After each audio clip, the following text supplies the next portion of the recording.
fiyatlarla ev sahibi olun. Olea.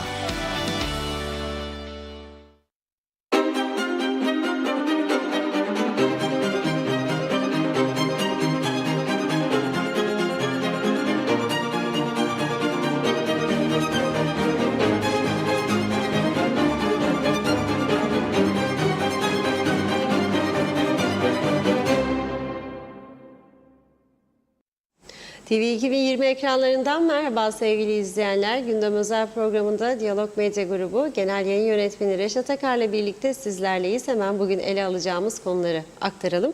Evet, bugün Toplumsal Mücadele Bayramı. Ülkemizde bugün resmi tatil yapılıyor. Kamu görevlileri tatil gününü güneyde alışverişte veya denize giderek geçirirken günün anlam ve önemini bilen insan sayısının her geçen gün daha da azaldığı görülüyor. Gündem özel bugün vatandaşlara mikrofon uzatarak 1 Ağustos tatilinin anlamını sordu. Röportajlarımızı sizlerle paylaşacağız. Tabii Kuzey Kıbrıs'ta bugün resmi tatil olması nedeniyle güneye geçen Kıbrıslı Türklerin sayısında da patlama yaşanıyor. Özellikle Lefkoşa-Metehan sınır kapısında uzun araç kuyrukları oluşurken muhaciret işlemi için bekleme süresinin 1 saate aşması özellikle Larnaka'dan uçuş yapacak olan yolcuları ve taksi işletmecilerini çileden çıkardı. Diyalog Medya'ya konuşanlar yeni sınır kapılarının şart olduğunu söyledi. Kara sınır kapılarından güneye geçen Kıbrıslı Türklerin ağırlıklı olarak alışveriş yaptığı biliniyor. Bu arada güneyden kuzeye et kaçakçılığı da devam ediyor. Ara bölgede Rum polisi tarafından ele geçirilen 2 tonun üzerindeki et imha edilirken kuzeyden güneye geçirilen 4500 litre mazota Rum gümrüğü tarafından el konuldu. Taşıyıcı Rum'a ağır para cezası kesildi. Ayrıntılarını konuşacağız. Bir diğer konumuz, evet, Girne Açık Pazar'da dün domatesin 80 liradan satıldığını ve tüketicilerin bu duruma sert tepki gösterdiğini duyurmuştuk. Bugünse alışveriş merkezlerinde domatesin fiyatının 100 liranın üzerine fırlaması tepkilerin daha da artmasına yol açtı. Konuşacağız ve son olarak da ülkemizde benzeri görülmemiş bir adli olay daha yaşandı. Mahkemeye yansıyan bilgiye göre barışmak istediği eşine Bayındırlık ve Ulaştırma Bakanlığı avlusunda silah doğrultan şahıs hakkındaki şikayet 14 gün gecikmeli yapıldı. Yine konuyla ilgili detayları vereceğiz. Evet, buyurun Reşat Bey. Evet, herkese hayırlı günler dileyerek başlayalım. Bugün 1 Ağustos Toplumsal Direniş Bayramı ve Kuzey Kıbrıs'ta resmi tatil. Zaten tatillere biliyorsunuz, dünyanın en bol tatilinin olduğu ülke burasıdır. Yani bizi tanımayanların aslında mahcup olmaları lazım. Çünkü burası demokrasi açısından en parlak ülkelerden biridir. Bakın, herkes istediğini yazabilir, çizebilir. Hatta birkaç şeyi var, tekerledikten sonra akşamları sövebilir de. No problem. Burası gerçekten çok farklı bir ülke. Tatil mi dediniz? Tatil. Bakın parlamentoya. 99 gün tatilde parlamento. Anayasanın bir maddesiymiş, öyle diyormuş. Başka bir maddesi de değişebileceğini, çağrılabileceğini söylüyor ama onu görmezden geliyorlar. 99 gün. Arada hafta sonu tatil. Haftada zaten 2 gün toplanıyorlar. O da dediydin demediydin, yap dedin yapmadıydın. Ben yap dedim, sen yapmadın. Ben gelirsem yapacağım, sen gidersen yapmayacaksın.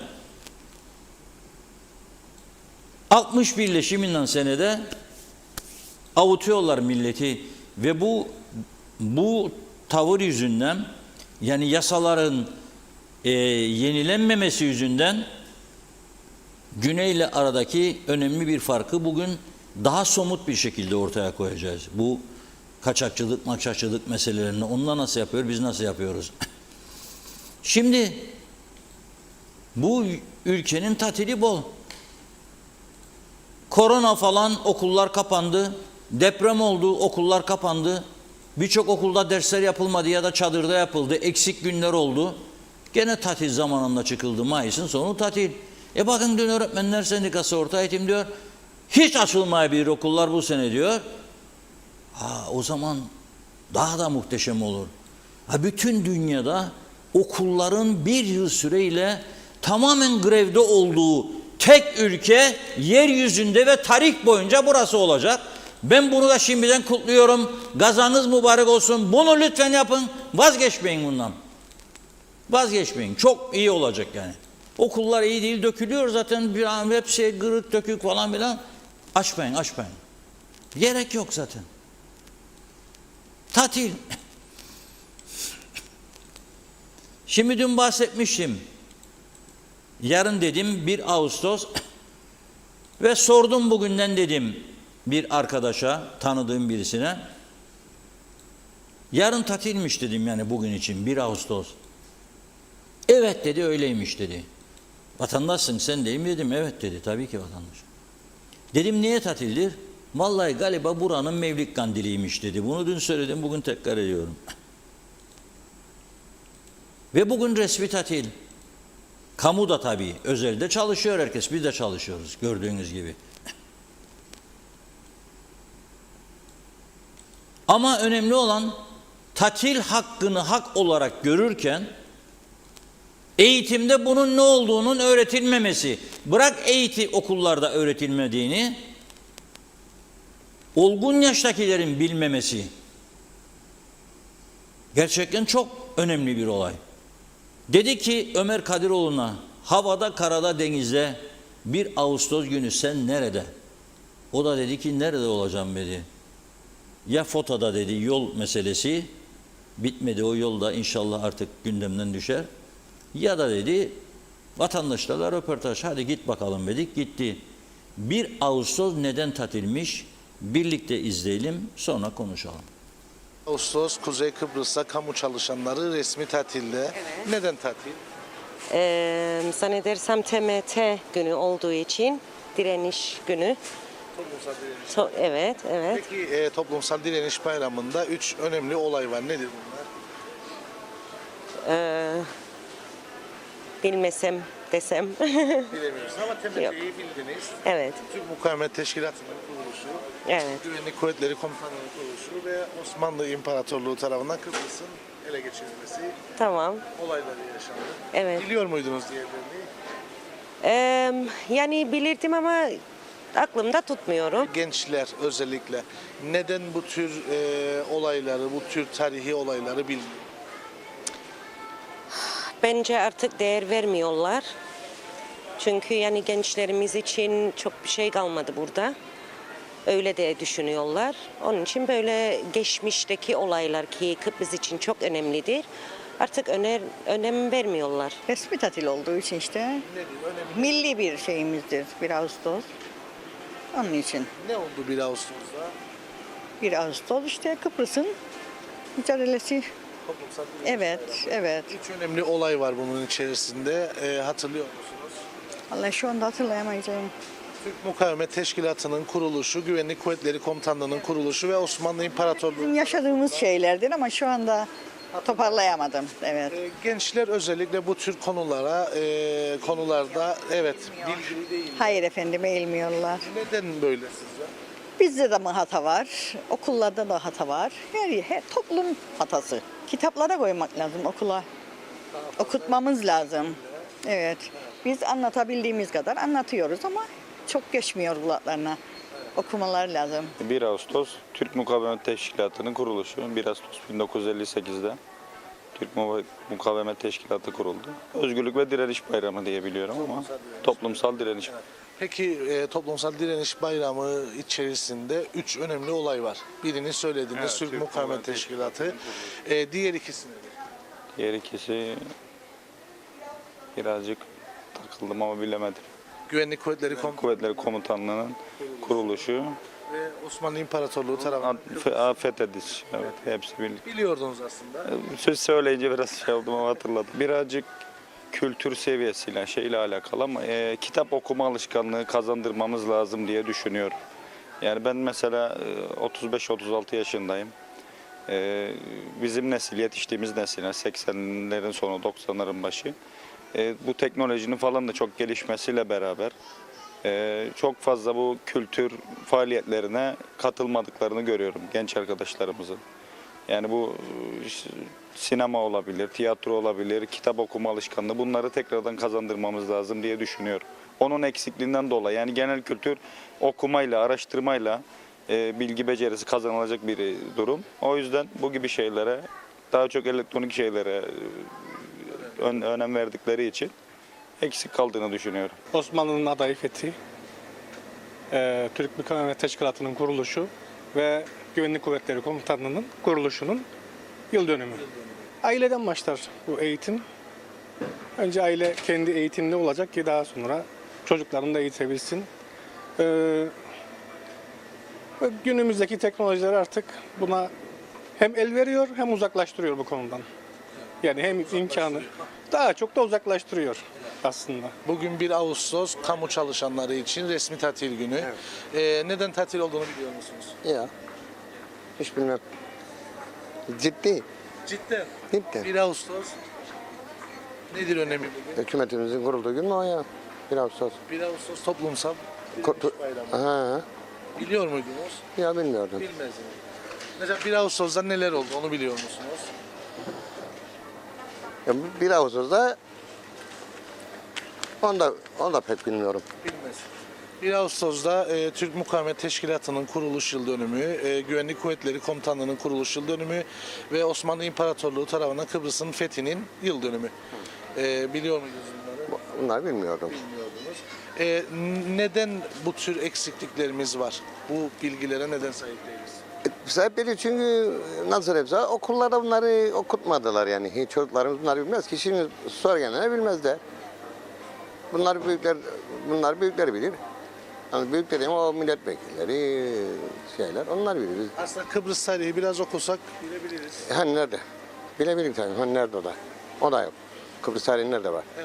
Siz neden bilemediniz bunu? Mesela ne görürsünüz eksiklik kendinizde? Okumadığım için. TMT'nin kuruluş yıl dönümü olduğu için resmi tatil.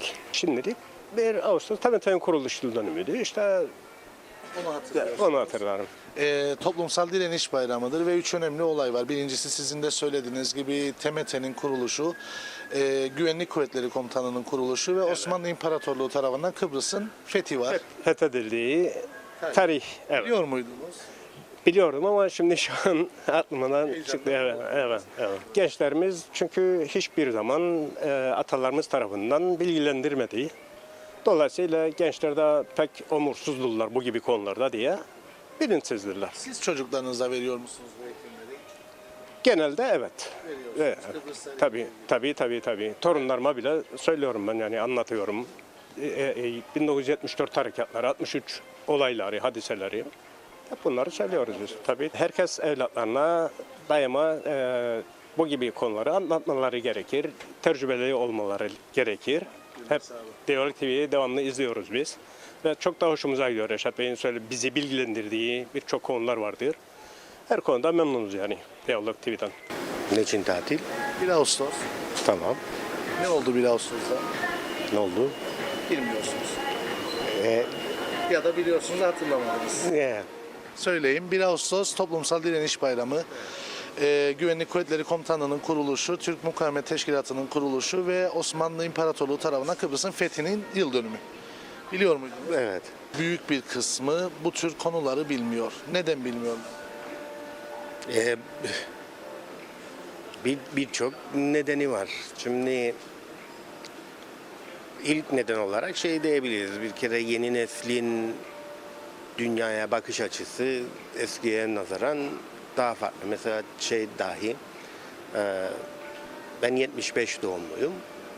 Benim jenerasyonumla mesela benim ailemin jenerasyonunun bakış açısında bir farklılık vardır. Örneğin onlar zamanında özgürlüğü fiziksel özgürlük olarak yaşadılar. Bizim jenerasyonda ekonomik özgürlük olarak yaşamak istiyorlar. Zaten Annan planına verdiğimiz şey de sonuçta oydu. Şimdi yeni nesil artık biraz daha hani internet olsun olsun biraz daha küresel bir kültür şeyle aşılı oldukları için hani bu gibi tarihler onlar için önemi daha düşük oluyor. Dolayısıyla o yüzden de bilmiyorlar. Hani Eğitim sistemi bir şeyler veriyor ama toplumsal olarak daha internet sayesinde daha küresel bir şeye çıktığımız için yerli şeyler biraz daha geride kalıyor. Bugün Güvenlik Kuvvetleri'nin kuruluşu, TMT'nin kuruluşu ülkemiz için önemli bir gün. Toplumsal Direniş Bayramı. Evet. Bir olay daha vardı 1 Ağustos'ta. Hangi olay? Osmanlı İmparatorluğu tarafından Kıbrıs'ın fethi. Evet. Biliyor muydunuz? Yok, şu an hatırlamış olduk. Evet. Yani tarihini bilmeyen insan geleceğini nasıl inşa etsin? Biz gençler olarak çok tarihimize meraklı değilik. Açıkçası çok detaylı bir şekilde görmedik tarihlerimizi. Okullarda ufak ufak bitki örtüsü gibi öğrendiğimiz için çok fazla teferruatını edinemedik, öğrenemedik diyelim. Ne yapmak lazım? Bence daha teferruatlı seminerler ve eğitimler olması lazım bununla ilgili. Ve devletin, Milli Eğitim Bakanlığı'nın gençlere küçük yaşta bunu öğretip aşılaması lazım bu bilgileri. Türk Mukavemet Teşkilatı'nın kuruluş yıl dönümü olduğu için. Başka bu kadar. Toplumsal Direniş Bayramı'dır bugün ve 3 önemli olay var. Birini saydınız. TMT'nin bir tek onu hatırlarım daha doğrusu. Güvenlik Kuvvetleri Komutanlığı'nın kuruluş yıl dönümü ve Osmanlı İmparatorluğu tarafından Kıbrıs'ın fethinin yıl dönümü. Biliyor muydunuz bunları? Yani zamanında. Şimdi aklımda kalan sadece TMT'nin kuruluşu. Özverisizlik. Yani ailelerden gelen bir şeydir bu.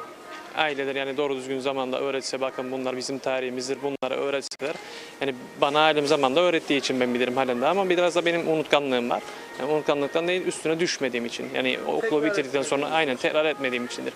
Aileler daha düzenli olsalar, yani her şey daha düzenli olur. Yani onlar öğretseler, yani bilgilendirseler, sadece okula bırakmasalar daha düzenli olur her şey.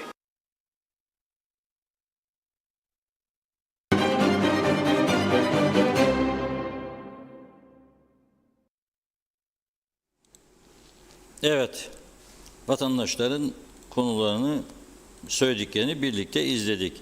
Bilen var, bilmeyen var. Tabii ben burada şeye önem veriyorum. Yani 3 tane tarihi bilmek zordur. Yani 1453 işte ne bileyim güvenlik kuvvetleri, önce TMT, sonra güvenlik kuvvetlerinin kuruluşu falan.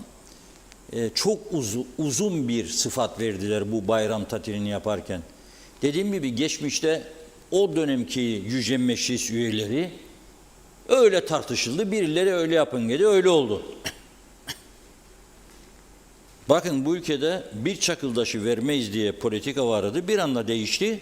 Yes anneme döndü. Yani kontrol mekanizmasını başında olanlar yönlendirdiği şekilde yönlenir burası da. Ama en azından şimdi bakın, fanatizm olmaması lazım. Barış istiyorsak, çözüm istiyorsak o da. Ama onlar güneyde 1 Nisan EOKA'nın kuruluş yıl dönümünü kutluyorlar. Resmi tatil diyor. Hatta EOKA'cılara özel imtiyazlar sağladılar. Ona karşı madem onda öyle, bunda da böyle TMT'nin kuruluş yıl dönümü. Sonra güvenlik kuvvetlerine döndüydü. Güvenlik kuvvetlerine olsun dediler. Dediler ki işte ama Kıbrıs'ın da fetih falan filan filan. Bu şekilde uzayınca tanımlama hafızalarda tutma zor olabiliyor. Ama hiç bilmemek kabul edilmez. Ve okullarda da eğitim yoktur maalesef. Büyük çapta. Eskiden öğretmenler bunları öğretirlerdi. Şimdi 8-9'da okula gir, 11-12'de çek kaç. Bak şimdi de hiç ders yapmama, hiçbir okul hazır değilmiş. Ya benim bildiğim büyük paralarla yenilenen okullar vardır Allah aşkına. Hiçbir de hazır değil yani eğitime. Ha istersen bulun, bahçesinde 10 tane taş buldum den, çocuklar düşerse de bir şey olur. O zaman açma. Maaşlar da devam mı? Olacak. Biraz sonra iki tarafın arasındaki gelir ve giderleri vereceğim size, şok olacaksınız. Şok olacaksınız. Da bu şartlar altında bir de derler ki birleşelim de biz Avrupa parçası falan filan. Yutacak seni, yutacak. 1 ayın içinde tumba tamamen. 1 ayın içinde. Ama bir toparlanma, bir düzelme eğilimi falan da görmüyorum yani. Neyse, bağlayalım şimdi. Bugün 1 Ağustos. Arkadaşlar dedi ki telefonlar kırılıyor, mesajlar.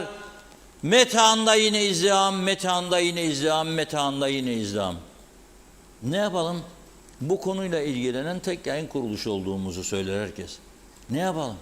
Yani insanlar orada ezilirse biz bunu görmezden gelemeyiz. Ayrıca biz bu ülkede kalıcı bir çözüm olmasını istiyoruz.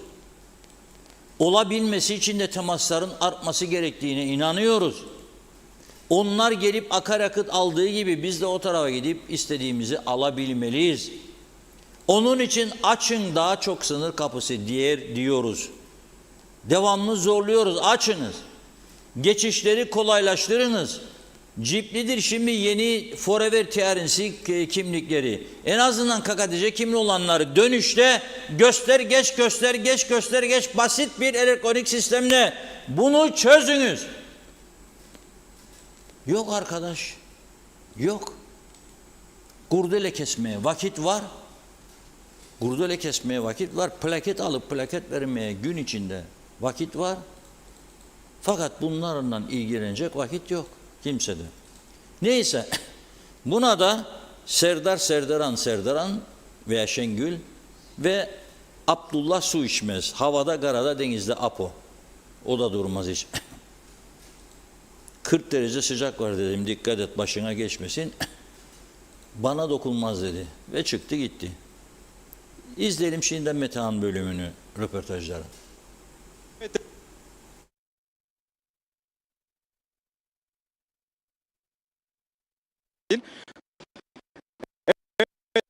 Değerli izleyenler, bugün 1 Ağustos Toplumsal Direniş Bayramı ve Kuzey Kıbrıs Türk Cumhuriyeti'nde resmi tatil. Resmi tatili fırsat bilen Kıbrıslı Türkler Güney Kıbrıs Rum yönetime gezme veya alışveriş amaçlı sınır kapılarından güneye geçmeye çalışıyorlar.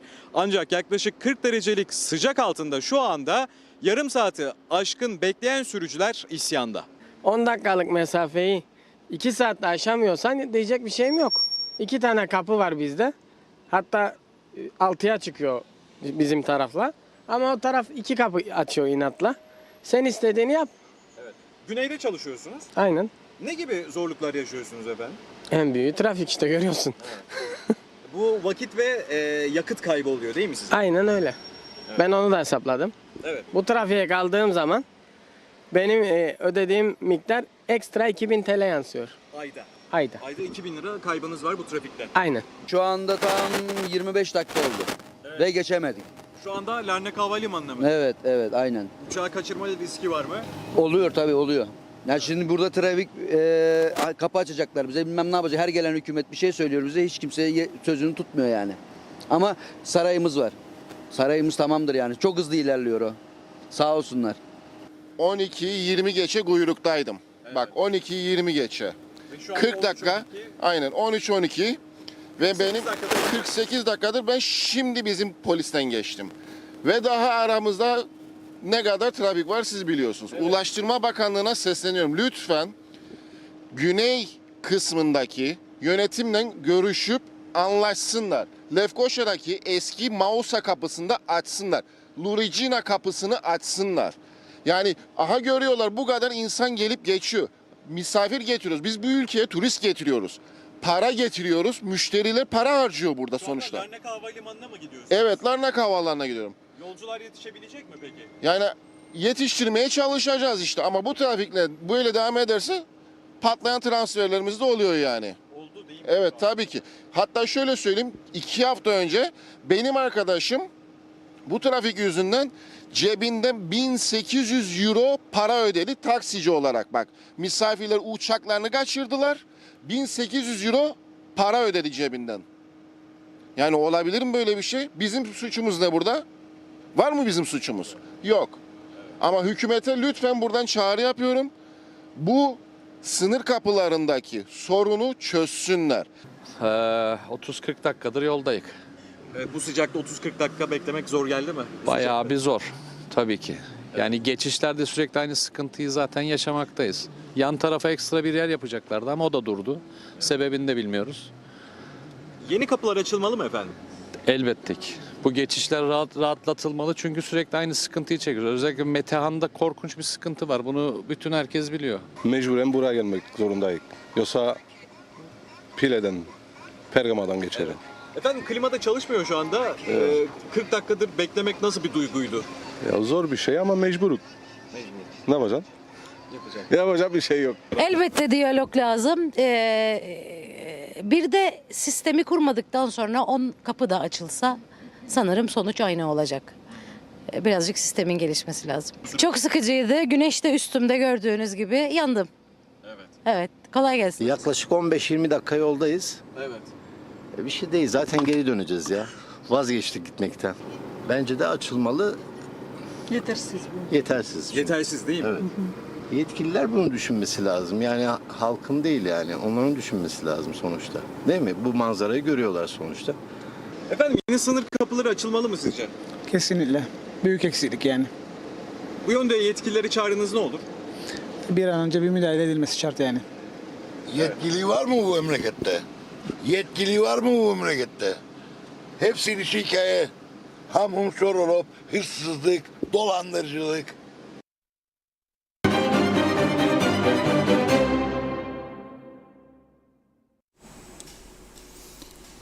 Evet, bitmeyen çile ve kapıların önemini kavrayamayan bir anlayış. Hem bizim tarafta hem onlarda. Onlar diyor ki açacaksak sade Haspolat olmaz, Piro'yu da açalım, Erenköy. Biz diyoruz ki asla Erenköy açılmaz. Onlar diyor ki Mausa kapısı olmaz. Onlar diyor ki Baf kapısı o da olmaz. Biz ne dersek o olur. Haspolat yeter falan. Halbuki Mausa kapısı Lefkoşa'da, Metehan bir tarafta, o Çağlayan bölgesinde. Hem orada yıllardır bu ülkede yaşanan savaşların, iki toplum arasındaki çatışmaların bedelini ödeyen insanların bir kısmı da Çağlayan'dadır. Bahçeli Adanın en güzel evlerinin bulunduğu bir zamanlar bölge çok değersiz bir hale geldi. Bunun sebebi kim, nedir? Bunun sebebi bu olaylar değil mi? O insanlar 50 yıldır, 60 yıldır evleri değersizleştirilen insanlar için hiç olmasa bir hayat olur. Orada geçişler başlarsa, değer kazanır, mallar, mülkler, insanlar kendileri yaşayamadıysa bunu çocukları yaşar, torunları yaşar. Fakat hiç böyle bir düşünce yok. Ben işte böyle yaparım, ben öyle giderim, ben böyle giderim. Böyle bir durumla karşı karşıya bulunuyoruz maalesef. Üzücü bir şey. Kapılarla ilgili enteresan iki ayrı olay anlatacağım ama önce biraz mesajlara gidelim. Buyurun Funda Hanım. Evet, teşekkür ederek hızlıca başlayalım. Şerife Turgay Derya, Mustafa Kombo iyi yayınlar diliyor. Erdal Yarkın, İzzet Ahmet, Veli Göztaşı, Oya Hanım da. Gülüz Önsal'da iyi yayınlar, iyi ki varsınız demiş. Metin Maraşer'e hoş vakitler. Şahin Özdil, Zeliha Adaman, Fevzi Mehmetçioğlu iyi yayınlar diledi. Fevzi Bey demiş, Reşat Bey konuşmaya devam edelim. Aynur Yüzügüler, Fikret Gönlübol da iyi yayınlar diliyor. Celal Harun, bugün 1 Ağustos bizler için kutsal olabilecek önemli bir gün dedi. Onurunu, gururunu yaşıyoruz. Bize diz çök diyorlar, çökmeyiz. Boyun eğin diyorlar, biz boyun eğmeyiz. Devletinizden vazgeçin diyorlar, biz devletimizden vazgeçmeyiz. Çünkü biz Kıbrıslı Türk'üz. Ne mutlu Türk'üm diyene. Fatma Sazlı İskeleboğaz'dan iyi yayınlar diledi. Çağatay Doluner, ele geçirilen 2 ton kaçak et niye imha edildi, niye fakirlere verilmedi demiş. Mehmet Hasta, bence çalışanlar da haftada 4 gün çalışması lazım. Emireli Tatlıdil, yeni başbakan seçilince her şey düzelecekmiş. Sayar Aker, biz her zaman direnmeye alıştık. Cebimiz boş olsa bile arkadaşlık, dostluk yedirir. Çok şükür demiş ki Kıbrıslıyız. Mehmet Uluçaylı, bu mebusların hepsi derslerinden sınıfta kaldılar. Bütünlemeye girmeden sınıf atlayacaklar gibi görülüyor. 1 Ağustos toplum olarak direniş bayramı. Niye kutluyoruz? Toprakları para karşılığı yabancılara satıyoruz. Hangi topraklarımıza sahip çıkacağız? Aldığınız paraya sahip çıkınız demiş. Necdet Mavi Gözlü, Kuzey Kıbrıs, Birleşik Afrika, Pakistan Cumhuriyeti Başkent Lefkoşa'dan iyi yayınlar diledi. Evet, 1 Ağustos Kuzey Kıbrıs Cumhuriyeti'nin fethinin 453. TMT'nin kuruluşunun 66. Güvenlik Kuvvetleri'nin 48. yıl dönümü, bilmeyenler öğrensin demiş. Ömer Özmen, Mausa'nın bugün de fethi, Osmanlı Kıbrıs'ı aldığı zaman en fazla zorlandığı kale Mausa Kalesi'dir ve alındığı zaman Baf ve Limassol kaleleri kendiliğinden teslim olmuştur. Böylece Kıbrıs Osmanlı tarafından fethi tamamlanmıştır ve TMT de Türk Mukavemet Teşkilatı kuruluşu bugün kuruluş günü kabul etmiştir. Bilelim, öğrenelim. Ertay Kızıl bugünkü tatile sebep demiş ... güçlü verimli ekonominin verdiği rahatlıklardandır. Nazime Nalbant, evet, İskele'den herkese selamlar, hiç kaçırmadan izliyorum. Bugün tatil demiş, kutlu olsun, İnşallah her şey daha iyi olacak. Ali Dayı iyi yayınlar, Reşat Bey Köylüm. Mehmet İnancı, bırakın gençleri, yaşlılar da bilmiyor tarihimizi. Memleket elden gitti zaten Sayın Akar. Ali Dereseven, yetkililer görsün nasıl bir toplum yetiştirdiklerini. Geçmişini bilmeyen toplumlar yok olmaya mahkumdur. Hüseyin Nuroğlu, lakin toplumsal direniş bayramıyla röportajları izledim, üzgünüm demiş. Şenol Tatlıcıoğlu iyi yayınlar diledi. Hüseyin Boşnak da Londra'dan selamlar. Necati Ahmet Özkan, 1 Ağustos niye tatil diye sorulan şahıslardan 1-2 kişi hariç diğerleri bilemedi. Okulların eğitimidir burada eksik olan. Önce kendilerinin cahilliğini sorgulasınlar da sonra okul demiş. Eğitim ailede başlar. Serkan Atayler, Londra'dan selamlar. Okullarda Kıbrıs tarihi artık okutulmuyor herhalde. Biz çocukken okurduk. Yalnız kitaplarımızdaki Kıbrıs tarihi 1571'de fetihle başlar ve bugüne gelirdi. Daha öncesi okutulmuyor ama Güney Kıbrıs'ta milattan önce bugüne kadar adanın tüm tarihi okutuluyor. Keşke bizde de öyle olsa. Bu ada üstünde yaşadığımıza göre adanın Osmanlı'dan önceki tarihine de sahiplenmeliyiz. Çağatay Doluner, güneydeki ilkokullarda hala da Enosis'i okutup ileri sürüyorlarsa ve bizim çocuklarımız 1 Ağustos'un anlamını bilmiyorlarsa, okullarda öğretmiyorsak ne kadar zavallı bir toplum haline geldiğimizin örneğidir. Yücel Işıkgün, yazıklar olsun, nasıl üniversiteler ülkesiyiz, bu toplum nereye gidiyor demiş. Tema Yavaş, Ozanköy'den selamlar. Burası Londra'dan daha çok pahalı oldu. Mehmet Uluçaylı, ülkemizde gelip de iş yeri açan yabancı şirketler kontrol altında mı? Takip ediliyor mu, yoksa şirket açtı, yaptığı iş bize ne politikası mı deyip umursamıyoruz. Bu durum ülkede ne olduğu belli olmayan yasa dışı işleri çoğaltmakta. Yücel Işıkgün, acaba şimdiki öğretmenler biliyor mu demiş. Turhan Ömer Akbelen, İyi ki, evet, iyi ki bal yapmazlar. Meclisi tatile çıktı. Çünkü merak edip zaman zaman seyrediyorum diyor. Çoğu zaman o kadar sinirlerim bozulurdu veya bana onları dinledikçe gülme krizine girerim demiş Turhan Bey. Nazime Nalbant, okullarda tarihimizi öğretmenlerin öğretmesi lazım demiş. Çok kişi bilmiyor. Önce biz çocuklarımıza öğretelim. Bir de okullar Eylül'de açılmama durumu varmış. Şimdiden diyor ne olur okulların her şeyini yapsınlar. Mutlu güzel akşamlar dedi. Zeki Özgürkanlar, nüfusun %60-70'i devlet memuru olursa bir ülkede tabii ki konuşup tepki göstermemesi gayet normal. O yüzden nefesinizi boşuna harcamayın. Her toplum hak ettiği şekilde yaşar. Fikret İpekçioğlu, bunların en basit yol çizgileri veya yaya geçitleri hiç belli olmuyor. Bunları bile beceremeyen bir hükümetten daha ne bekleriz demiş. Bir iki mesaj daha aktaralım. Şahin Özdil, insanlar geçim sıkıntısı çekiyor. Neyi hatırlayacak, nasıl geçinme derdine düştü. Elektrik cep yaktı, verdiği zammı 2 katlı aldı. Yazıklar olsun demiş. Hüseyin Boşnak da Londra'dan selamlarını yolladı. Mehmet İnancı da daha çok kapı lazım Reşat Bey diyor. Özellikle Çağlayan bölgesi elzemdir dedi. Yine daha çok mesajımız var. Sonrasında devam edeceğiz yine. Teşekkür ediyoruz. Buyurun. Evet, çok teşekkür ediyoruz. Devam edeceğiz. Yalnız bir mesaj gözüme çarptı. Bir öğretmen hanım, öğretmenlerle eğitimle ilgili nedir yani da eleştiriyorum falan gibisinden. Çok açık ve net konuşuyorum ben. Eğitimin tam gün olmasını destekleyen bir insanın bütün Avrupa'da olduğu gibi bu yarım gün eğitimle eğitim yapılamadığını söylüyorum. Eğitimde çok büyük bir düşüş olduğunu söylüyorum. Başarısızlığın tavan yaptığını söylüyorum. Bunu siz de öğretmensiniz, biliyorsunuz. Ha ben bütün öğretmenler kötüdür de çocuklarla ilgilenmez de hepsi başarısızdır. Hiç demedim, demem de. Elbette her meslekte başarılı olan var, başarısız olan var. Mesleğini çok severek yapan var, iş ola yapan var. Ben onun derdinde değilim. Ama bir gerçeği kabul edelim hep birlikte. Eğitimde çok ciddi düşüş vardır, zayıflama vardır, başarısızlık vardır. Ve gelecekte ezici bir çoğunluğu bu gençliğin başını duvara toslayacaktır. Lisan hiç yok, pratik eğitim hiç yok. Hangi bilgi tecrübeyle sana iş verecek? İşte bir Kıbrıs Rum iş adamının bana dediği gibi Kıbrıs'ı Türklere ancak tuvalet temizliği görevi verebilirim kadromda. Çünkü bunun dışındaki bir görev verirsem, bana söylediği bunu bir ünlü bir Kıbrıs Rum iş adamı yüzüme söyledi. Kusura bakma dedi. Böyledir dedi burada düşünce. Daha iyi otellerde garsonluk daha iyi bir görev olacaktır. Belki. Ya ne bileyim ben, housekeeping daha iyi olacaktır. Ama bize beklemeyelim, şirket yönetimi müdürlüğü falan vermezler. Zaten bizim burada kendi insanlarımız vermez. Çok başarılı gençler geldiğinde yurt dışından veriyorlar mı bunlara? Özel sektörde böyle bir görev, yetki yok. Vermezler. Yakınlar aile yakınlarıdır. Devlette oluyor sadece. Devletin de işte ne hale geldiğini gördük. Yani olası bir çözüm durumunda Kuzey Kıbrıs Türk Cumhuriyeti, Kıbrıs Türk Devleti olacak zaten, adını Türkiye'de duyurdular.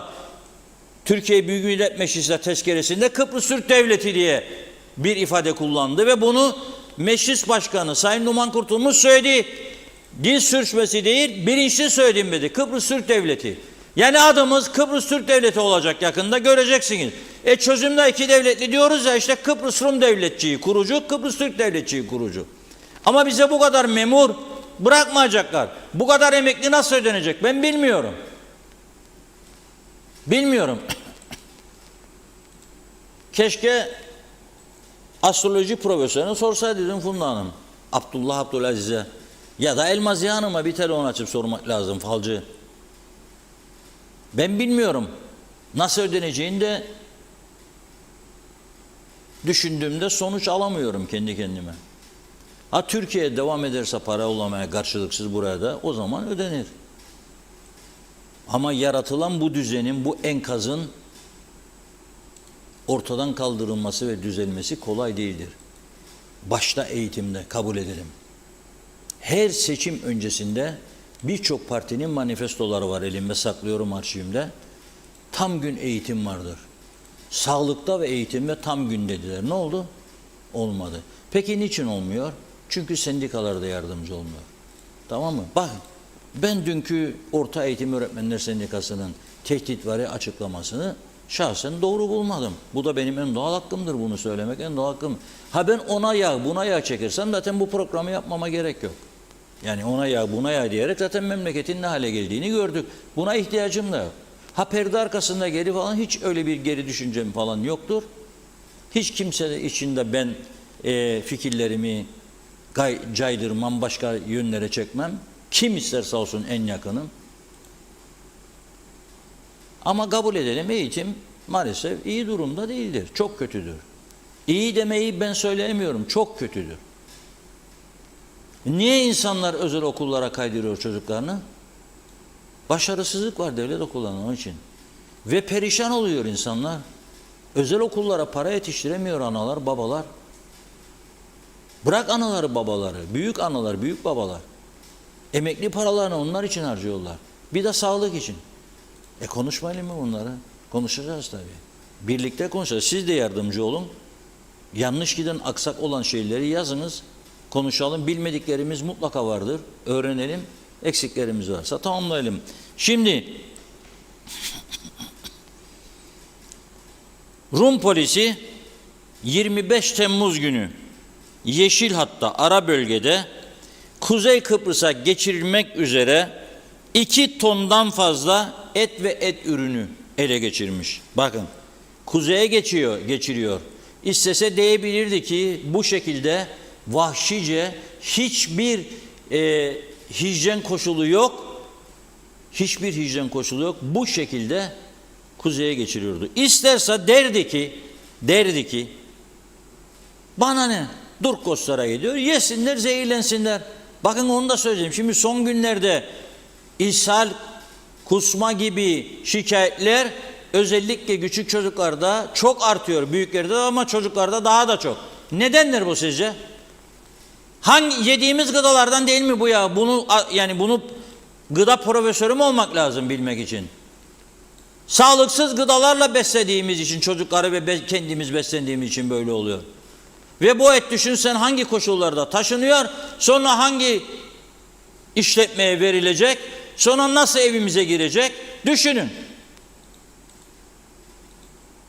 Ve diyor ki kendisine, geçiremezsin bunu diyor. Etler mühürlü değil bir defa diyor. Polis durduruyor bunu, yakalıyor ve gümrük dairesinin yetkililerini, Rum gümrük dairesinin yetkililerini çağırıyor olay yerine. Diyor ki mühür yok, taşınma koşulları uygunsuz, araç uygunsuz, dolayısıyla el koyuyoruz ve etleri imha ediyoruz. 2 ton et imha edildi. Yazık. Sonra döndüler, araca da el koymuş. Dedi ki aracını serbest bırakmak için Rum gümrük makamları 200 euro. Ama demişler bu kaçakçılıkta etleri böyle bu şekilde sağlıksız koşullarda mühürsüz taşıyorsun. 500 euro da bunun cezası var. 700 euroyu öde, al arabana güle güle git.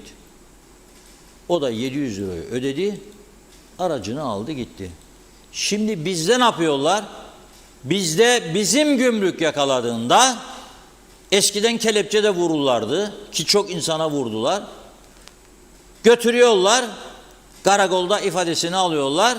Sonra dava okuyorlar. Ertesi sabah mahkeme 2 gün 3 gün tutukluluk veriyor. Sonra da teminatla serbest bırakıyor yargılanmak üzere. Ve mahkemede geçen hafta dedi ki yargıç 2 yıla kadar da hapislik öngörür dedi. Ya 3 asgari ücret tutarında ceza ya 2 yıla kadar hapislik. Biz güneydeki Avrupa kurallarının neden dışındayız bu kadar ya? İnsan öldürmedi, cinayet işlemedi, uyuşturucu kaçırmadı. Nedir? Et kaçırdı. Niçin kaçırıyor? Şartlar bunu gerektiriyor. Sen burada 550-600 lira et satarsan o da 300 lira alırsa kaçıracak be kardeşim. Sen burada et fiyatlarını neden o tarafla dengeleyemiyorsun? Aynı adada yaşıyoruz. Aynı iklimde. Onlar da aynı yemeği yediriyor. Sen de aynı yemeği yediriyorsun. Neden onda böyle sen de böyle? Ha yasaktır. Yeşilat tüzüğüne de aykırıdır. Et ve et ürünleri, süt ve süt ürünleri.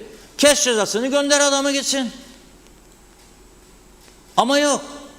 Gene bir başka farklılığa geleyim. Burada da Rumları eleştireceğim. Şimdi bir Kıbrıs Rum, gene bakın Yeşilat meselesi. Bizde akaryakıt güneye göre çok daha uygun. Geldi, aracın deposunda, büyük bir araçla geldi herhalde, 4500 litre mazot yüklendi, güneye geçecek. Gümrük dairesi, Rum gümrük dairesi kontrol ediyor aracı. 6 tane tank varmış bagajında ve 2 tane depo, içerisinde 4500 litre mazot varmış. Demiş ki sen bunları, onlar işgal bölgesidir, kuzeyden demezler, getiriyorsun. Evet diyor. Peki diyor, bu bir suçtur. Mahkeme dışında bir uzlaşıyla çözülebilecek bir durumdur. Yasa yetki veriyor kendisine. Ve diyor ki bunun diyor cezası 19.000 eurodur. Dikkat edin ha, büyük bir para. 19.000 euro. Alıp götüreceğine cezaevine, cinayet işlemedi. Yani adam öldürmedi. Irza tecavüz yok. Uyuşturucu yok. En ağır suçlar. Daha ucuz olduğu için aldığı akaryakıtı gitti, birkaç kuruş kazanacak satıp. Götüreceğine cezaevine geldiğinde beslesin 6 ay 1 yıl da devlet para da versin kendine. Ağır bir para cezasıyla gönderir gitsin. Buraya kadar tamam. Onun için diyorum Forever Tiyarensi Meclisi'nin, Yüce Meclis'in yapacağı çok iş var. Duysunlar bu söylediklerimi. Hem çözüm barış isteyen tarafları da duysun bu sesimi. Çıkın mecliste konuşun, değişecek bu yasalar deyin, değiştirin. 2 gün ayrılmayın meclisten, değişir hep bütün bu yanlış yasalar. Da kurtarın insanları, hem fotoğrafları çekilir mahkeme koridorunda cinayet işlemiş gibi ya. Aldı getirdi eti, cezası varsa ödesin gitsin. Ne fotoğrafını mahkeme binasında çektirdin sen koridorlarda cinayet işlemiş gibi. Ya bir de gönderin cezaevine ve beslersin orada bunu sen. Ne gerek var? Hadi şimdi sorun bana da bu kaçakçılarla iş birliği mi var? Ne münasebet ya? Yanlışlar yanlıştır. Yanlışa yanlış, doğruya doğru demesini bilmemiz lazım. Şimdi bir konu veriyorum işte. Ben şeyden beklemem ama teknik komiteyi Cumhurbaşkanlığıdır yöneten. Cumhurbaşkanlığının bu konuları teknik komiteye yetki verip de oturup tartışın, görüşün, çözün diyeceğini hiç düşünmem. Ama en azından Rum siyasi partileriyle Türk siyasi partileri buluşurlar, o şu Letra Palas'ta. Bunu konuşsunlar ya. Şimdi söyleyeceğim bölümünü. Bir satırlık bölüm kaldı. Diyor ki Rum Filadelfos gazetesi, akaryakıtın imha edilmesi için lisanslı bir geri dönüşüm şirketine teslim edilmesi kararlaştırılmış. İyi dinleyin. İmha edecekmiş. Neden? Durkos'tan alın dedi. Ebe geri zekalı. Aracına koyar geçer, o tarafta kullanır, onu imha edemeyiyorsun Yeşilat Tüzü emreder diye. Da fazla miktarda aldığı Durkos mazotu olur da onu hazmedemen de imha edeceksin. Ver senin polisin kullansın, ver itfaiyecin kullansın, ver tarım işçilerin kullansın bari. Yazık günahtır be bu. Nedir yaptığınız be Alekkoslar, be Andreaslar diye. Bizim bunu birilerinin sorması lazım. Alıp bu bülteni götürüp yüzlerine vurması lazım ilk toplantıda. Ama bizimkiler onu da yapmıyorlar. Barış için işte kardeşlik devam edelim, 2 bölgeli 2 toplum federasyon falan filan filan. Bırakın bu numaralar artık ya. Önce bunları çözelim. Eğer şimdi çözmezsek bunları, olası bir çözümden sonra felaketi yaşayacak bizim topluma, onu söyleyeyim. Felaketi yaşatacaklar bize. Biraz irade, biraz onur ya, koyun ortaya. Çıkın konuşun bunları.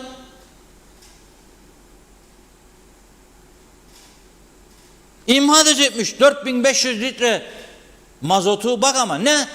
İşgal bölgesinden almıştı. Geçen arabalarının hepsinin içindeki işgal bölgesi dediğin yerden, biz kabul etmiyoruz bunu tabii, alınan akaryakıttır. Onlar ne imha etmiyor? Nitekim bir olay oldu. Oğlu milletvekili olan ünlü bir Rum avukat, tabii bunun bu Maroni köyünde, Kormadigi, Kormacit'te ve Sadrazam köyde yüzlerce dönüm arazisi var adamın.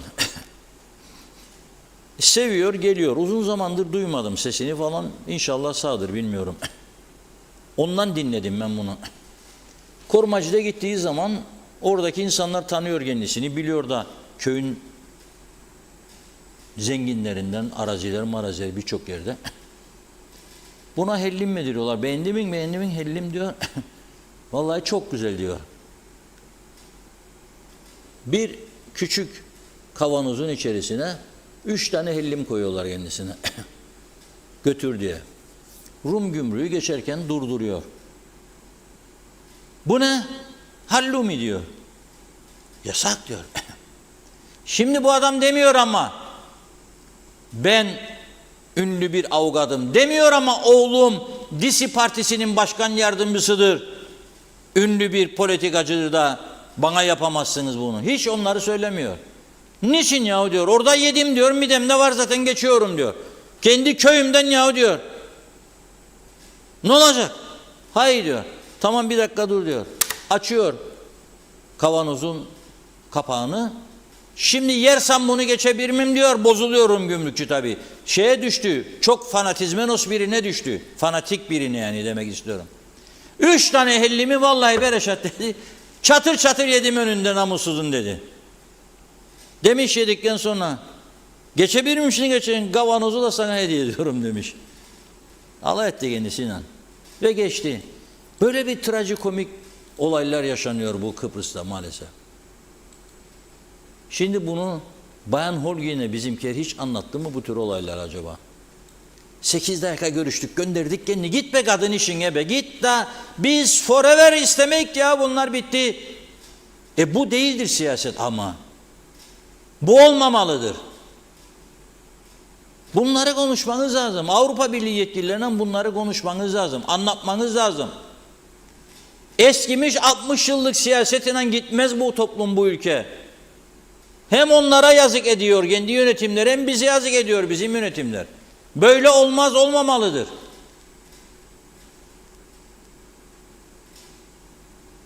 Bakın Lefkoşa'nın tarihi Arasya Çarşısı. Yarıdan fazlası kapanmıştı oradaki tarihi dükkanların, iş yerlerinin. Yarıdan fazlası. 2003 yılında kapılar açıldıktan sonra oralar canlandı. Şimdi soruyorum, kapıların açılmasına tepki koyanlar, karşı çıkanlara soruyorum. O kapılar açılmasaydı orası tamamen kapanacaktı. Oranın kapanması demek bir yığın insanın oralardan ekmeğinin yok olması demektir. Aynı zamanda evkaf malıdır, vakıf malıdır. Çoğu binalar evkafın kuruş kira alamaması demektir. Her taraftan darbe demektir. İnsanlıktan uzaklaşmak demektir. Bazıları hiç onu demeyin bana. Ben kapılar açıldıktan bir hafta sonra gittiğimde buradan aldığımın 1/3 fiyatını aldım peyniri oradan. Vay be dedim, vay be, vay be dedim. Bizi nasıl kazıklıyorlar. Bir de mühürler vuruluyor üstüne sonradan. Kabartma değil, kaymış belli. Sil asitonunun tarihi geldiğinde vur yenisi hepsi böyle yapar demem. Ama yapanlar vardır çok. Asitonculuk görevi yapan tanıdığım vardır benim geçmişte gıda şirketinde. Görevin nedir diye sordum. Asitoncu dedi. Ne dedim? Asitonla siler, yeni mühür vurmuş. Bunu yaptırırlarmış kendine. Yıllarca bu şekilde yaşattılar bizi.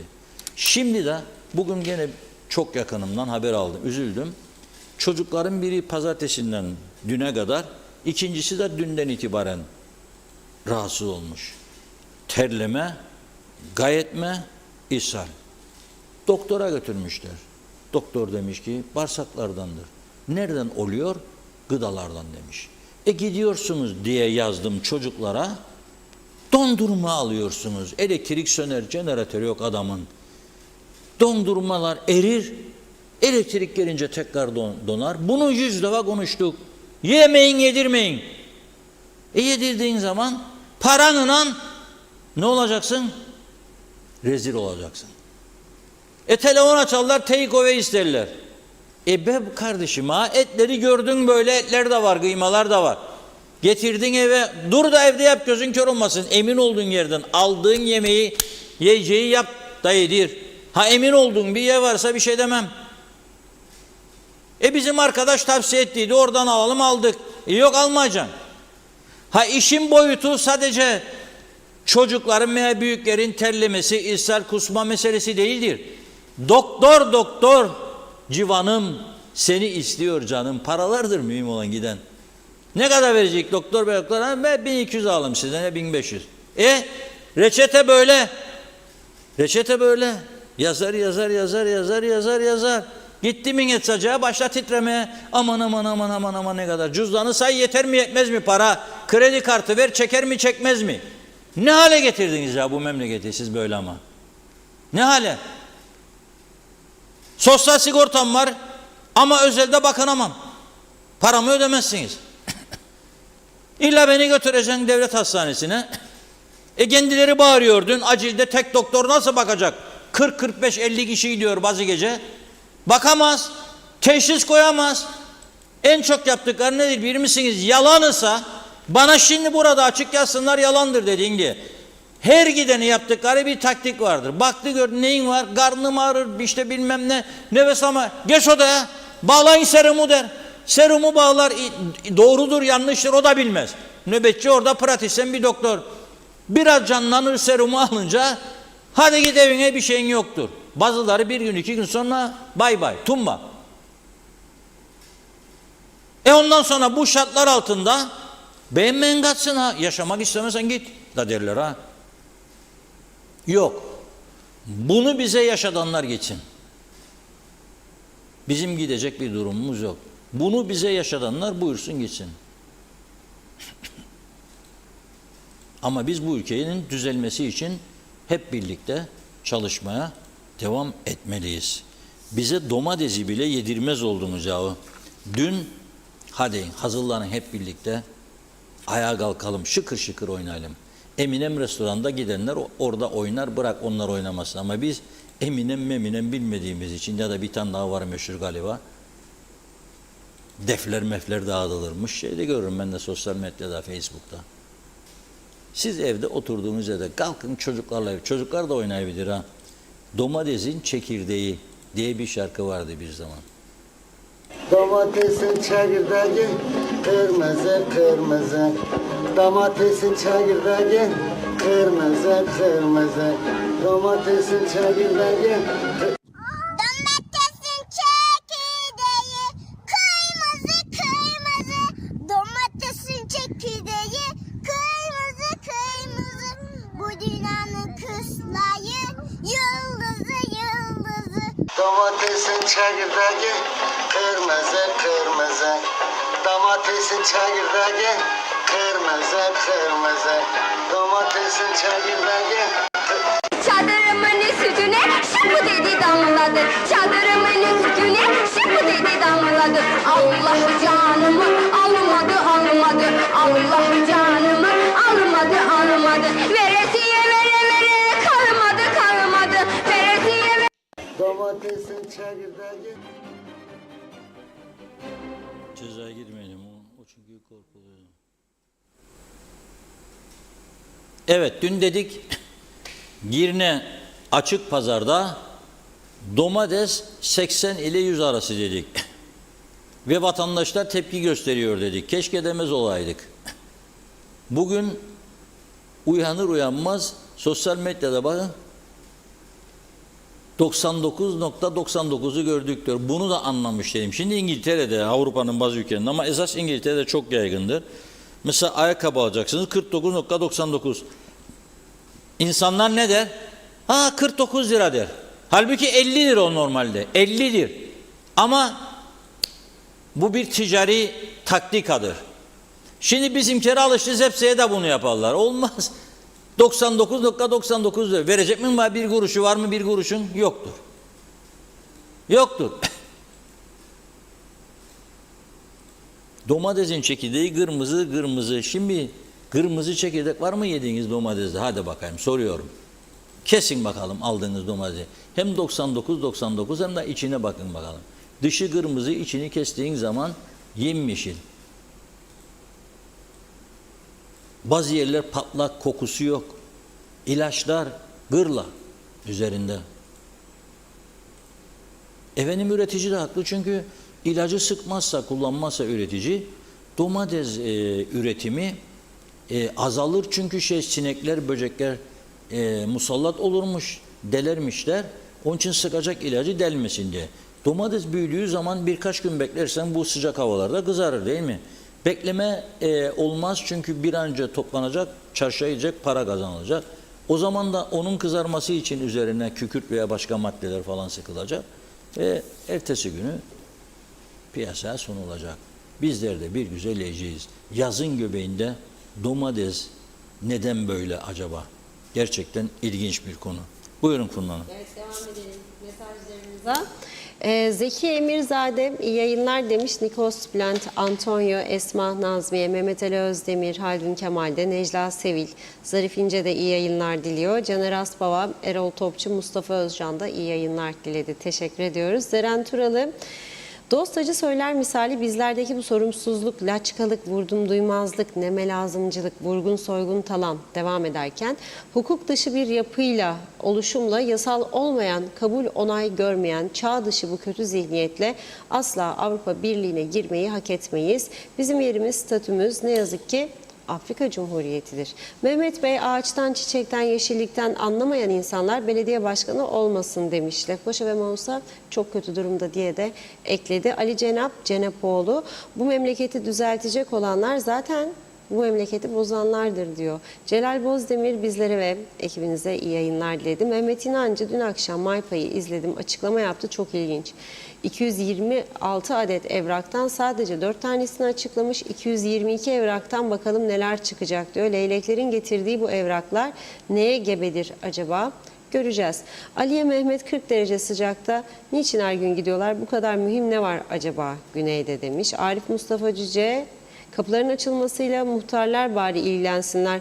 Onlar da seçilmiş yöneticilerdir. Celal Harun her Allah'ın günü eziyet çekiyor insanlar. Çözüm yok, çözecek irade yok. Esnafın, tüccarın insafından bakıp usandığı insanlar çareyi güneyden alışverişte buluyor. Israrla denetim yapılmıyor. İnsanımız açgözlü.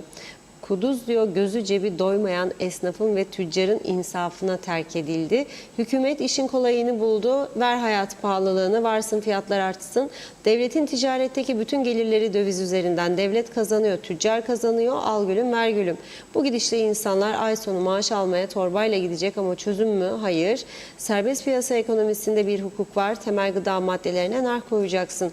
Alış ve satış fiyatlarını kontrol edeceksin. Özellikle aynı ürünün. Niçin 8 farklı fiyatları marketlerde farklı? Bunu araştıracaksın. Bu kafayla kuzeydeki marketlerde müşteri bulamayacaksınız demiş. Mehmet Soylu, Reşat Bey beni kabul ettiğinizden dolayı teşekkür ederim. Güzel paylaşımlar. Karpaz'dan selamlar. Dursun Sönmez, elektrik ve yol geçiş çilemiz ne bitti ne de bitecek gibi. Necdet Mavigözlü, tam bir ay önce mi? Başbakan Kermia'da geçiş kapısında şov yapmış ve Ağustos ayının ortasında geçiş kapılarının çok gelişme olacak demişti. Ama yıl belirtmemişti. 2050 yılı da olabilir yani. Soner Sabriler 74'ten beri Kuzey Kıbrıs'ın bir hal yoluna koyamayan, giden gelen hükümetler bu saatten sonra hiçbir şey yapamaz. Ağızlarına yüzlerine buladılar diyor. 74 öncesi şu an kapalı olan Maraş Las Vegas'tı, Dubai'ydi. Yani bizler Rum hükümetinden, Rum halkından 50 yıl gerideyiz. Anlaşma olursa mutlaka o günleri görür torunlarımız. Metin Maraşeli KKTC Forever savunanlara çok üzüleceğim. İsim değişikliğine gidilirse. Arif Koruoğlu Üster hükümetinin halk hiç umurunda değil diyor. Yalnızca çıkarları, önemli koltuk, önemli. İnsan küçük gibi olacak sonu demiş. Salih Mullalı bugün ceyran var mı yok mu? Durum nedir? Yücel Işıkgün, bravo Reşat Bey doğruyu söyleyeni Dokuzköy'den kovarlar. Akçay Muhtarlığı bu ülkenin yönetiminde Reşat Akar gibi insanlara ihtiyaç var. Eşit, adaletli ve düzgün yönetecek, sistemin kurulacağı, insanımızın haklarını alacağı bir yönetim şarttır. Belki dürüstleri istemeyecekler, sövecekler ama kuracakları düzen ve sistem bu ülkeyi ve bizleri çökmüş düzenden çıkaracak. Mehmet İnancı bu adayı Türk'ü de Rum'u da birlikte tüketecek Sayın Akar demiş. Erdal Uğurlu, bizde müdür müsteşarım diye havalara girenler Avrupa Birliği'ne girersek, bunlar diyor hatta milletvekili olanlar da dahil hepsi Avrupa Birliği'nde lavabo temizleyebilir. Uğuz Barani, öğretmenlerin açıkladığı gerekirse okulları açmayız açıklamasını beğenmediniz ama geçen seneki gibi bakımı yapılmadan her tarafa dökülen okullar açılırsa ne olur diye sormuş. Mehmet Uluçaylı, ülkede ne yazık ki bir partiye, hele iktidardaki herhangi bir partiye üye olursan işe de girersin, müdür de olursun. Sonra da kendi altındaki personelden yardım ister. Bu da devlette takoz görevi çoğalır. Başarısızlık da ortada demiş. Kadir Yanmaz, bu etleri getireni niye açıklamıyorlar bilsin millet dedi. Ali Dere Seven, olası bir federasyon anlaşmasının tek amacı Türk askerinin buradan gitmesi. Amaçları ondan sonrası çok kolaydır. Hasan Nihat Erduran 1821 iştahlarıyla anlaşma falan olmaz diyor. 63'te devleti ganimetlediler. Keyifleri yerinde maşallah. BM'nin ne umrunda dedi. Birkaç mesaj daha aktaralım. Fikret İpekçioğlu, daha felaketimi yaşatacaklar bize. Ne bıraktılar diyor. Her şey alt üst eden bir hükümet. Bir de çıktılar utanmadan konuşuyorlar. Birbirlerinin pisliklerini mi açıklıyorlar demiş. Hasan Nihat Erduran, havuzlarda denizlerde olur çoğu hastalık bu ara. Bir de klimayı yanlış kullanmaktan dedi. Güzin Ati'yi de okuyalım. Eğitim 50 sene öncesine göre düşük ve zayıf olduğunun örneğini veriyorum. 71 yılında Namık Kemal Lisesi'nden mezun olduk. Giriş sınavlarının başladığı yıldı. Okulda bir hafta kurs gördükten sonra sınava girdik. O yıl en az 20-30 kişi doktor veya yüksek puan alarak bölümleri kazandılar. Hiçbir kursa gitmeden işte eğitimin başarısı böyle olur diyor okulda eğitim. Mehmet Bulduk da demiş ki vallahi Reşat Bey alnından öpülesi adamsın. Sağır Sultan duyar, yönetenler duymaz. Pes doğrusu dedi Mehmet Bey. Teşekkür ediyoruz. Yine devam edeceğiz. Buyurun.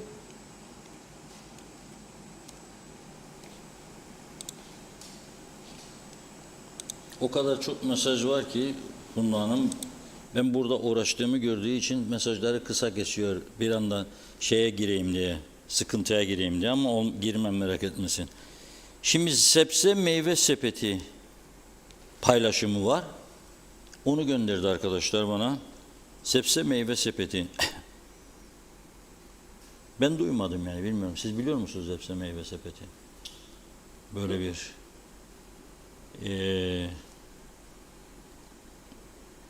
alışveriş meselesi. Şöyle diyor. Bir levha asmış, görüyorsunuz arka tarafa. Çöplük domates 80 Türk lirası, protesto ediyoruz. İyisi gelene kadar domates satmıyoruz diye bir ilan koymuş. Bakın domatesleri zaten büyüttüğümde fotoğrafı görüyorum. Her taraf erimiş, vuruk vuruk, çok kötü durumda. Çöplük domates diyor, 80 Türk lirasını protesto ediyoruz diyor. İyisi gelinceye kadar domates satmıyoruz diyor. Evet. Tabii üreticilerin de buna kendilerine göre savunması var. Diyorlar işte havalar çok sıcak oldu bu sene, işte ilaç kaçtı, fark etmedik biz de bilmiyoruz, şu oldu bu oldu falan filan.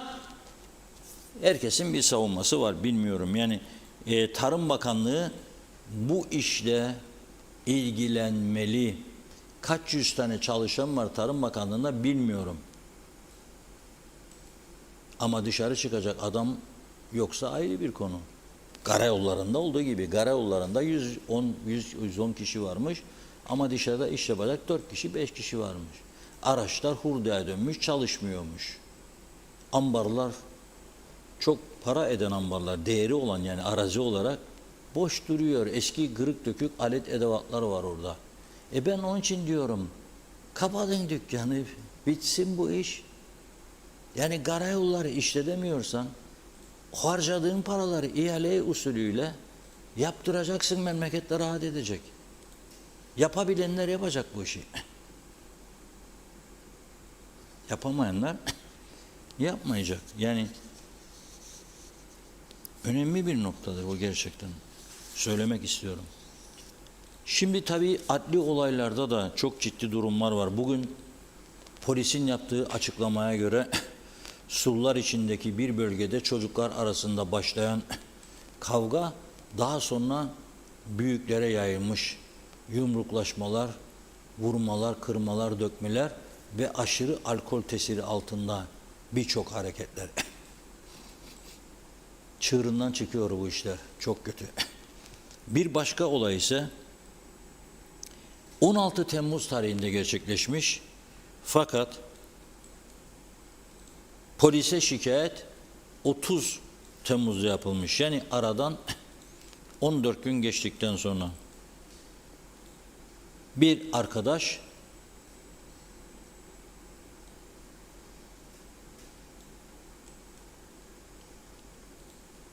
Bayındırlık ve Ulaştırma Bakanlığı avlusunda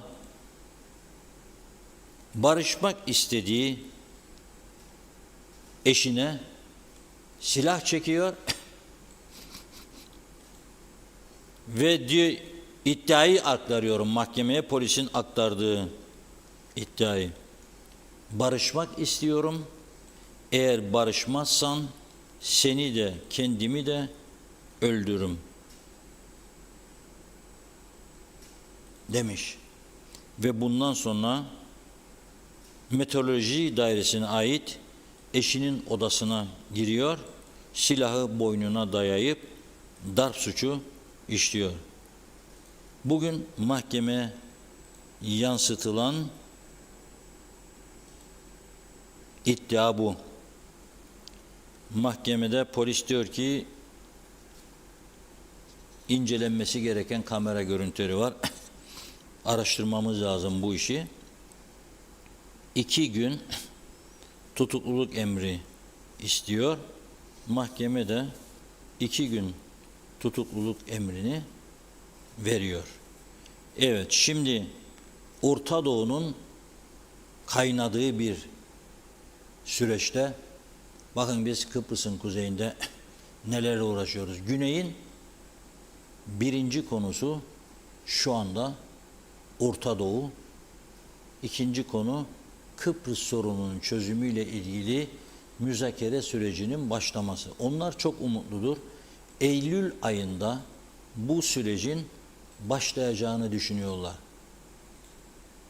Eylül ayı gerçekten her açıdan kritik bir ay olacak. Şimdi Ağustos'taydık. Bu Orta Doğu'daki olaylar nereye varacak? İran'dan bugün gene çok sayıda tehdit mesajları geliyor İsrail'e yönelik. Diyor ki Hamas lideri Haniye'nin İsrail tarafından öldürülmesi tepkisiz olmayacak. İntikam alınacak diyorlar. Yüksek düzeyde. İsrail Başbakanı Netanyahu da diyor ki bize yönelik yapılacak her hareket misliyle karşılık görecek. Gazze'den başladı bu iş, Lübnan'a sıçradı, hafif hafif, şimdi İran'da oldu. Çünkü bu olay. Büyük Orta Doğu Projesi diye bir proje vardı.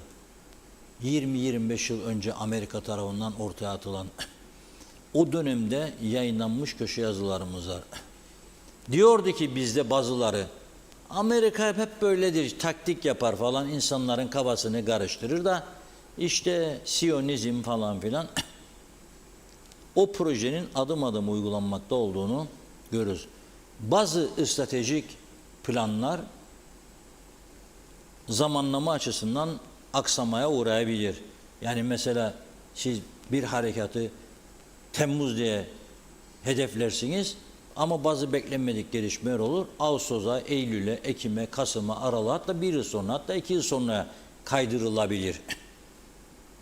Bu olmayacağı anlamına gelmez.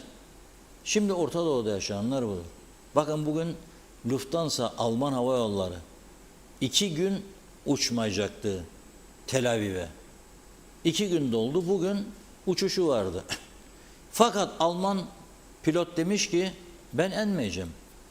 Geldikten sonra o bölgeye yaklaştığı zaman merkeze bildirmiş, ben demiş inmeyeceğim. Tehlikeli görüyorum. Ve gidip Larnaka'ya inmiş. Şimdi Güney Kıbrıs bunun meyvelerini topluyor. Larnaka bugün Orta Doğu'nun bu yanan parçası içerisinde Güney Kıbrıs güvenilir bir liman olmaya başladı. Amerikan donanmasının oraya gitmesi, İngiliz donanmasının gitmesi, savaş uçaklarının orada tatbikat yapması dışa karşı önemli mesajlar verdi. İşte dün de Rum Yönetimi Başkanı Christodoulidis İngiltere'nin yeni başbakanını aramış telefonla ve demiş ki işte Orta Doğu, bu olaylar var, İngiliz üsleri var. Bununla başlayıp konuyu Kıbrıs'a getirmiş. Biz bölgemiz bu şekilde ateş içinde yanarken biz Kıbrıs'ı barış adası yapmak istiyoruz. Adamlar kabul edelim veya etmeyelim inançlı bir şekilde müthiş bir politika yürütüyorlar ve başarılıdırlar. Başarılıdırlar. Biz burada işbirliği dahi sağlayamıyoruz. Yani bugün domatesi konuşuyoruz değil mi? İşte koyun 2 tane gemi gelsin Anamur'dan buraya. Biter bu sorun. Efendim koysak da 50 lira altında satmaz bize bu tüccarlar. Ekonomi Bakanlığı var bu ülkenin. Belediyeler var. Otursunlar anlasınlar, Girne Belediyesi, Ekonomi Bakanlığı. Bu çarşamba pazarını çarşamba, perşembe, cuma pazarı yapsınlar adını 3 gün. Getirsinler, sürsünler. Üreticimi batıracağım. Kaç tane üretici var onu söyle bana. Onu tazmin etmek inan vatandaşı kazıkladığının 10.000'de biri değildir. Bütün halk kazıklanıyor burada. ve ekonomiye darbe vuruyor. Bu maliyetlerle insanlar nasıl lokanta çalıştıracak, nasıl turizm yapacak yahu söyleyin bana. 2023 yılının Kasım ayında Londra'daki turizm fuarına giderken bu adam domatesin 40 lira olduğunu hesap ederek günlük yemek harcamalarına gitmiştir. Ne bileyim bir şişe şarabın 120 lira 130 lira olduğunu hesap ederek gitmiştir. Bugün o 120 liralık şarap 250-260'tır ama döviz bu kadar artmamıştır. Döviz bu kadar artmadığı halde ithal olan içecekler dahi %150 civarında artış görmüştür. Ya da %120 ya da %110 ya da %180. Sınırsız bir şekilde, kontrolsüz bir şekilde. Nasıl kontrol edeceğim? Marketlere memur mu koyacaksın, polis mi? Hayır, onu yapmayacaksın. Ama alternatiflerin vardır. 2 gemi dolduracaksın, her hafta getireceksin Mersin'den, bitti bu iş. Bitti bu iş. Hani yol bağladıydık Girne'den Anadolu'ya? 50 yıl geçti. Hani o yolu gösterin bize çalıştığını.